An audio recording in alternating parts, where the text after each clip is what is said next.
I know what you guys are thinking, because here comes another Nicktana video. Oh, he hates this game. What game does he hate now? Look, first off, I just want to say I don't plan on hating these games. I was very interested in this game. I really wanted to play it since the first time I saw it. After the very agony and devastating time trying out Scorn, I was ready to continue my journey into trying out another random game to review, and this one happened to be a game that I've had my eye on since it was announced at the Xbox June showcase.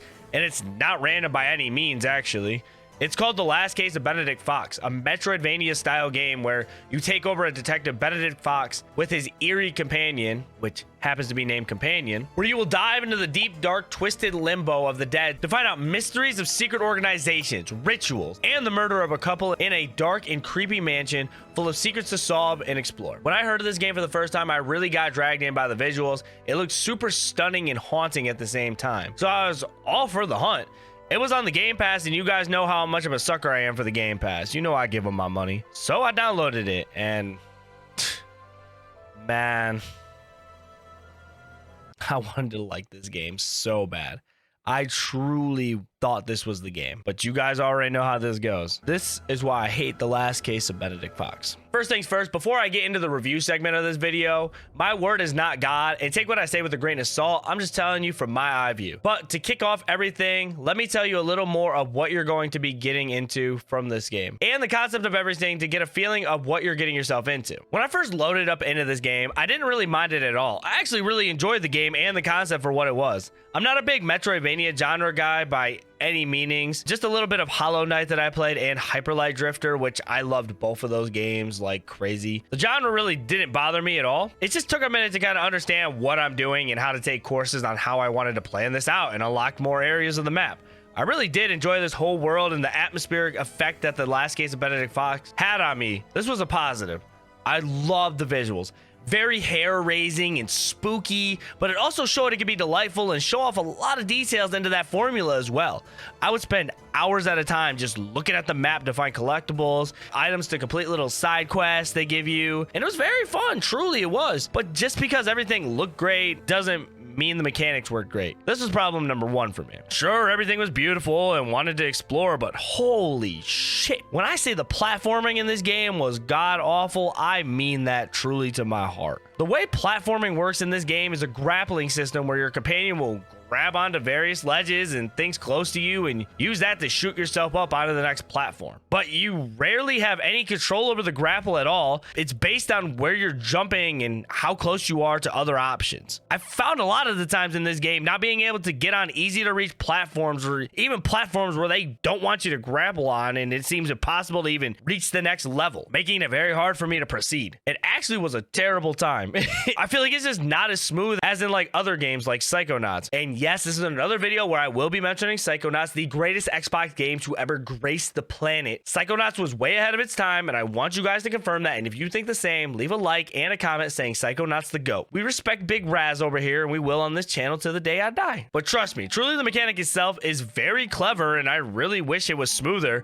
It's didn't work great with me, and it felt delayed and just not efficient. But on the bright side, the grappling does get a little bit better further down the line when you unlock them through the RPG tree and the ink system, which I'll talk about further down in the review. Getting into the next thing, I don't know what the thought was for this combat system, because this made me want to flip my desk at moments, and I'm not just saying that. I tried every possible way to avoid any type of combat whatsoever in this game. If I had to fight, then I'm just spamming the X button and hoping something works. It has the same concept in most games: light attack, heavy attack, parry, dodge, that type of stuff. All that stuff we love in games, right? Where they differ from other games that I've never seen before is Benedict carries a gun on him that you could shoot when you get enough hits on enemies with your melee attacks that you could use to slow down time and basically one-shot any enemy of your choice. This was always nice if I wanted to just hurry up and get enemies out of here as fast as possible, because some of these enemies are vicious. Parrying in this game is low-key pointless because other enemies will just straight up attack you and just jump on you and gang you up. Getting a clean one-on-one fight is impossible unless you see one enemy. I was getting ambushed by multiple enemies, and it felt like I had no way to get a clean fight when I was getting attacked from behind. And with you only getting 4 hits till death, sometimes you could die before you can get a chance to even heal up or get out. There's RPG elements to the game that help you get more attacks and upgrade items down the road,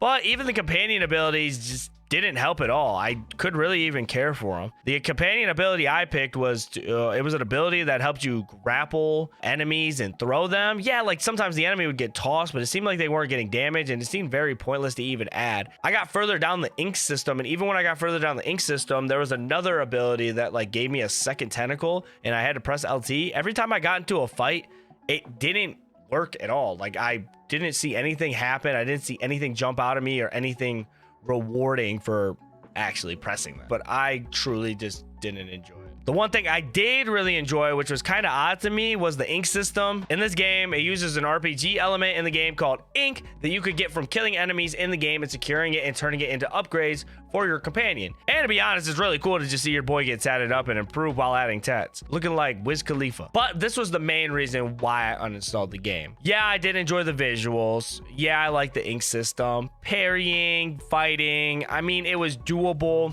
And to be very honest with you, I was ready to complete this game, going through the map, collecting all the collectibles, enjoying the story. Everything I did truly enjoy on that aspect of it, because the story is very good. But the one reason why I uninstalled this game was, why doesn't this game have an autosave? Yeah, that may be weird to you guys, why you might not care about an autosave, but I care about an autosave. Let me tell you why I care about the autosave system. We all know that this Xbox console has proved itself plenty times than not to be a very system. Look at the way Redfall looks on it. But with this game, I thought it would be easy to run. I didn't think we would have any problems like that. I played this game on quality mode. I can't get over how good the graphics were, but I had a 2-hour session and I made so much progress in the game, unlocking new areas, new characters, new collectibles, and just so much progress into the game just for it to crash and lose 2 hours of all that hard work, all just because it didn't want to save. Not all games have an autosave, and I get it for various reasons, but why this one?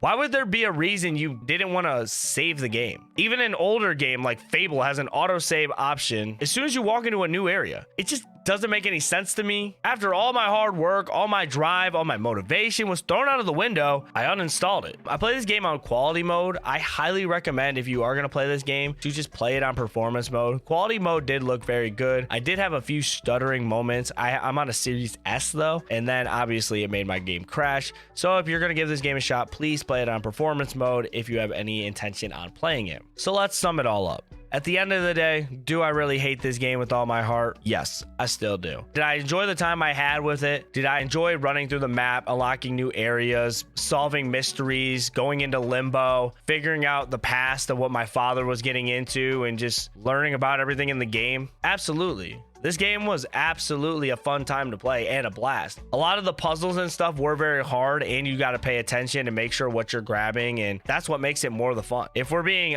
completely honest, if I had to give this game a rating, I'd give this 6 limes out of 10. I really did enjoy this game. If it would have just saved and I didn't have to redo the 2 hours of progress that I made, I would have kept playing it. Was it perfect? Nah. I didn't have high expectations for this game like that, but I did really want to play it. So with that case, we gave this game the big uninstall, and that's my review for the last case of Benedict Fox. Thank you guys for watching. I seriously appreciate you guys more than the world. It seems like these reviews are starting to get more and more reviews as time goes by. So I seriously want to thank everybody for giving me your guys' time. Hopefully you guys enjoy. If there's anything I can improve on or anything else you want to see or a game you want me to review, by all means, comment. I read all my comments. I like all my comments. I even pin the best one just because I appreciate you guys. Thank you for everybody that gives me their time. Seriously, you guys mean the world. You guys know who you are. If you've ever helped me with a video, or if you guys helped me learn how to do thumbnails or just better myself in general, or just come here and support, thank you guys for everything. This has been Nicktana. If you want to see more content, I'm gonna have a few things pop up on the screen, probably a video on this side, I think, and then the subscription on that side. Make sure you guys check out my latest video. This is going to be Redfall. I had a good time recording this video, and I definitely want to do more videos like that. So make sure you guys subscribe if you want to see more. With that being said, be safe, tell someone you love them. Game on, boys. See you guys next video.